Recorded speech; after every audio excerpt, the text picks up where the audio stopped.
ഇപ്പോൾ Russell's wiper കടിക്കുന്ന സമയത്ത് എനിക്ക് അപ്പോഴും ഇപ്പോൾ എനിക്ക് പത്തനംതിട്ടയിൽ വെച്ച് കടി കിട്ടി. ആ കടി കിട്ടിയിട്ട് ഞാൻ അവിടെ നിന്ന് ട്രാവൽ ചെയ്ത് ട്രിവാൻഡ്രം മെഡിക്കൽ കോളേജിലേക്കാണ് വന്നത്. അത്രയും എന്ന് പറഞ്ഞ് നിങ്ങളാരും അങ്ങനെ ചെയ്യണമെന്നല്ല ഞാൻ പറഞ്ഞു. അപ്പോൾ ഞാൻ അപ്പോഴും എനിക്ക് വേദന അനുഭവപ്പെടുന്നു. ആ വേദന പിന്നെ കുറച്ച് കഴിയുമ്പോൾ വേദന കുറച്ചുകൂടി നമ്മളെ ബോഡിയിലേക്ക് ഇങ്ങനെ കുറച്ച് എത്തി വരുന്നു. അപ്പോൾ നമുക്ക് സഹിക്കാൻ പറ്റാത്ത വേദനയായി മാറുന്നു.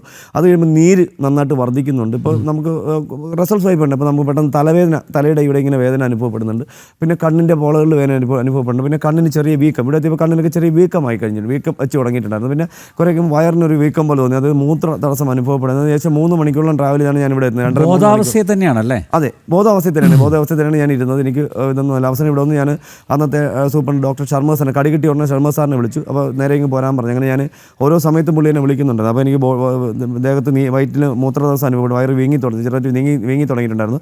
പിന്നെ കുറഞ്ഞപ്പോൾ 2 തുടയുടെ ഇടുക്കിൽ ചെറിയ 2 കഴലുകൾ ഇങ്ങനെ പൊങ്ങി വന്നു. പിന്നെ ഇവിടെ ഇങ്ങനെ ചെറിയൊരു കഴല ഇങ്ങനെ പൊങ്ങി. ഇതൊക്കെ ഒരു 3-4 മണിക്കൂർ കഴിഞ്ഞപ്പോൾ ഇതൊക്കെ ഉണ്ടാകുന്നു. പിന്നെ അത് കഴിഞ്ഞ് വന്നിട്ട് അബോധാവസ്ഥയിലേക്കൊന്നും പോയില്ല. ആൻറ്റിവെനസ് സ്റ്റാർട്ട് ചെയ്തു.